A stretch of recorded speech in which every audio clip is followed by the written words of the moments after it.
So have you noticed that literally no one is talking about these weird drone sightings over New Jersey anymore? It has completely fallen out of the news cycle on major media outlets, on television news networks, and even social media posts. Even my boy Antonio Brown was posting on X saying, "What happened to the drones? They just disappeared." Well, yeah, that's because there was never any threat to begin with. And this was a story that was completely blown out of proportion from the beginning. This is a story that I can't believe got as much attention as it did, especially with the lack of credible sources and evidence. It seemed like every week we had members of our community and even elected officials spreading so much misinformation on social media and on major news outlets. And now we've simply moved on. There is no new information on this topic because it's lost all interest. In fact, if you look at Google Trends, you'll see that the search popularity of New Jersey drones peaked on December 14th and fell just about as fast as it spread. Similar search terms show the same trend where many people became super interested, but I think once people started to catch on, the story just completely evaporated. I uploaded my first video on this topic back on December 11th, so this was just before peak popularity on the internet according to Google Trends. And then from there, I uploaded a couple of response videos and a couple of follow-ups as more information was released, but I've come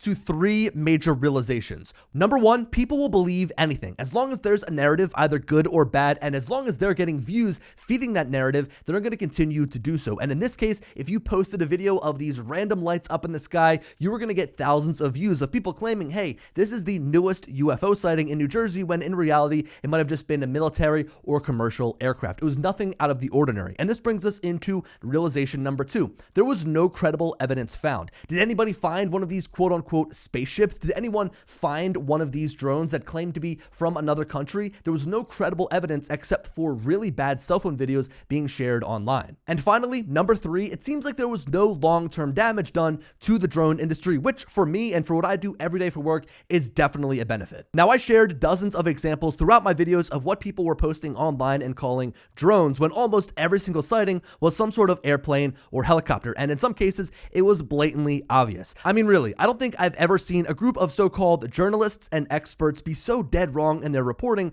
on national news, and while proving it themselves in real time with examples playing next to them. I mean, really, for the life of me, I can't get the comments Congressman Van Drew made in an interview as the story was developing in the early days, claiming that these were Iranian drones from a mothership in the Atlantic Ocean off the coast of the United States, when the clips playing directly next to him were literally just commercial airliners flying between airports. All of the other videos shared on social media platforms like X were quickly debunked with the help of community notes that allowed experts to weigh in with a logical explanation of what these lights were flying through the sky in each of the examples. This is really where I was staying on top of this story, as you had so many people posting their quote-unquote sightings when they really just turned out to be everyday commercial and military aircraft. Now, I actually had the opportunity to go onto News Nation and give my opinion live on television, and I basically repeated everything that I mentioned in my videos about how this entire story is being fueled by mass hysteria. And what do you know? Now that we have other crazier things to discuss, the mysterious drone sightings have stopped. Weird, huh? Now, finally, I want to discuss the state of the drone industry after this entire situation has blown over. Again, it's kind of fallen out of the news cycle, so I don't anticipate any more problems in the near time future. Of course, there's always going to be stories to talk about when it comes to drones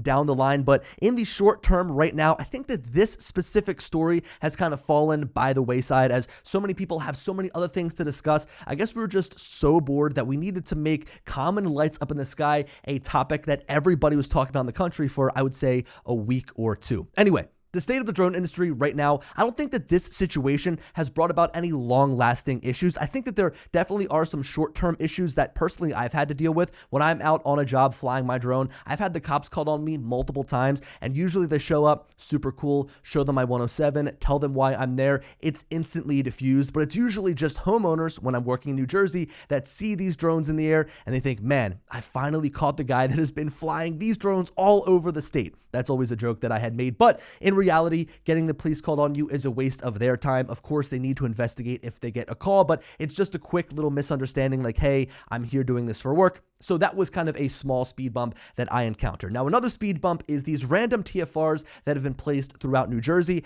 and New York. Now, I say random because when you look on a map, they do seem to be random, but really they were placed around power distribution centers and other critical infrastructure. So they could kind of curb the hysteria, which is so funny that like once the FAA stepped in and did their thing and put the TFRs, just so happens that the story falls out of the news cycle, and it kind of makes it seem like the FAA came to the rescue when in reality they've not done all that much for drones, and they really have stifled our industry within aviation. So even though it looks like the FAA stepping in actually helped, it really was just kind of a coincidence of timing, and I'm not going to give them credit for it. But I do kind of want to do just an updated check of what the TFRs look like and where they're positioned. Now, I'm going to pull up air control here on my phone. We've got New Jersey here in frame, and I know that I originally showed where the TFRs were in one of the previous videos I made on this topic, but since then they've actually added more. Now remember, these TFRs do expire, but some of them expire in different times. Now remember, as we zoomed in here, we have a bunch here kind of along the Pennsylvania and New Jersey coast, or the state border.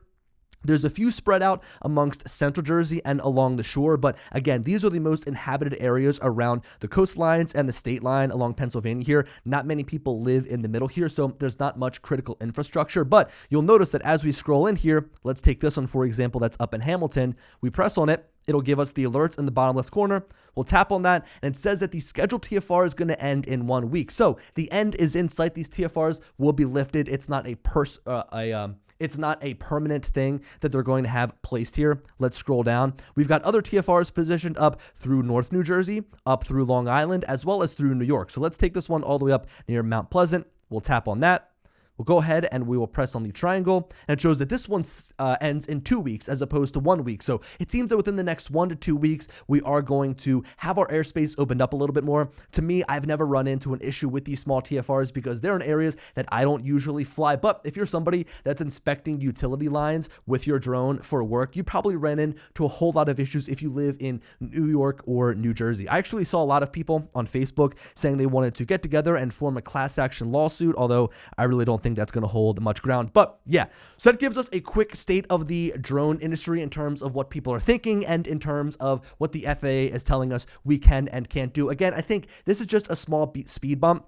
I think that now that this story has fallen out of the news cycle, we're going to be good to go about our day like usual as drone pilots, hopefully without having any issues, because I know that I've had a good amount over the past couple of weeks. Let me know your thoughts, though. I'd love to hear if you have any stories down below, if you're a drone pilot, about something you've run into. I know, again, this mass hysteria kind of heightened everybody's awareness for a little bit, but now I feel like everything is back to normal, as we seem to do. We go through these waves, so pretty crazy. Anyway, thank you guys so much for watching. Hopefully the last video I make on this topic, but I want to do a final summarization now that it seems like it's not an issue anymore. Anyway, thank you guys, and as always, I'll talk to you later.